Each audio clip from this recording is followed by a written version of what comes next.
যে আমরা জলপাইগুড়ি কৃষি বিজ্ঞান কেন্দ্রের পক্ষ থেকে আজকে একজন কৃতি কৃষকের মাঠে এসেছি।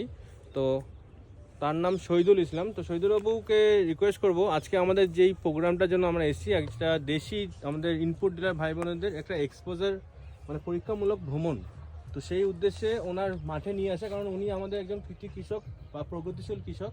ওনাকে দিয়ে আমরা অনেক রকমের সবজি, বিভিন্ন যে পাতা সবজির থেকে শুরু করে বিভিন্ন আধুনিক এবং হাই ভ্যালু যে সবজি, এক্সোটিক ভেজিটেবল যেটাকে আমরা বলে থাকি, হাই ভ্যালু ক্রপ, সেগুলো আমরা চাষ করাই এবং আমাদের উদ্ভাবনায় উনি খুব ভালোভাবে সেগুলো চাষ করছে এবং খুব ভালো মুনাফা অর্জন করছে।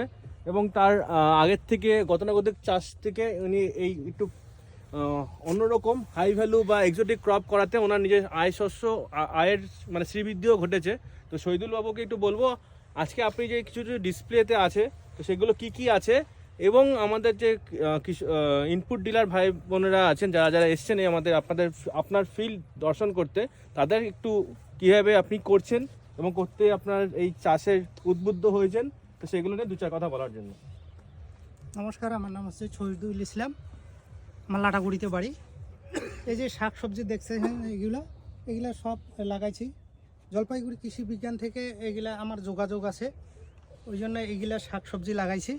এইটা হচ্ছে পাকচই শাক, আর এইটা হচ্ছে সবুজ লেটুস, আর এইটা হচ্ছে লাল লেটুস, ওইটা হচ্ছে চাপান টিন্ডা, এটা হচ্ছে আপেল কুমড়ো, এইটা হচ্ছে স্যালাড মূলো, এইটা হচ্ছে সুইট স্যালাড, আর ওইটা হচ্ছে কালো আলু নীলকণ্ঠ, আর এটা চাইনিজ ক্যাবেজ, আর এটা তো মূলোয়, এটা পালং শাক, এটা ধনিয়া পাতা, ওইটা লেটুস। মূলত আধুনিক যেই সমস্ত আমরা রেস্তোরাঁয় বা বিভিন্ন বড় বড় হোটেলে যেই সমস্তগুলো স্যালাড ক্রপ বা হচ্ছে ইংলিশ ব্রেকফাস্টে যেই সমস্তগুলো খাওয়ার, যারা হচ্ছে একটু স্বাস্থ্য সচেতন লোক, যাদের একটু বলা হয় যে গ্রিন লিফি ভেজিটেবল খাওয়ার জন্য, এবং যারা একটু দামি দামি খাবার পছন্দ করেন, তো সেই দামি দামি খাবার যেগুলো দেওয়া হয় মূলত এই যে লেটুস বলেন, বিভিন্ন কালারের, লাল রঙের লেটুস, গ্রিন কালারের লেটুস, পাকচই, সিলারে, তারপরে হচ্ছে চাইনিজ ক্যাবেজ, এইগুলো সমস্ত আধুনিক আমাদের যে লাটাগুড়ির মানে এরিয়ার যে সমস্ত রিসোর্ট যেগুলো আছে, তো সেইখানেতে ব্যাপক একটা ডিমান্ড আছে। এইগুলো দেখে অনেক চাষি ভাইরা আরও উদ্বুদ্ধ হচ্ছে। গতানুগতিক চাষ পদ্ধতির থেকে এইগুলো চাষও খুব সহজ, কিন্তু এগুলোর একটি বিষয়, সেটা হচ্ছে খুব বেশি রাসায়নিক পছন্দ করে না, জৈবিক পদ্ধতিতে বেশি চাষ করতে হয় এবং জৈবিক খাবারে এরা বেশি রেসপন্স এবং ভালো ফলন দেয়। এর বাজার চাহিদা কিরকম, আপনি কিভাবে মার্কেটিংটা করেন সে সম্পর্কে? যাও বিক্রি করতে, হ্যাঁ, যেমন রিসোর্টে বিক্রি করতে যাই, এগুলা 10 টাকা করে বিক্রি করি।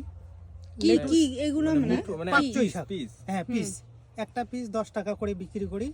আর সবুজ লেটুসটা 30 টাকা গোটা বিক্রি করি, এগুলো 20 টাকা করে বিক্রি করি। আর স্যালাড মূলোগুলো হচ্ছে 20 টাকা এই যে মুঠা। এগুলা এক কথায় বলে দাও যে তোমার আগের থেকে শ্রীবৃদ্ধি মানে মুনাফা আগের থেকে হয়েছে। অন্য ফসলে বিক্রি করতে যে মানে সমস্যা হয় বা এটার মধ্যে সমস্যা, হ্যাঁ, কোনটা তোমার ইজি মনে হয়?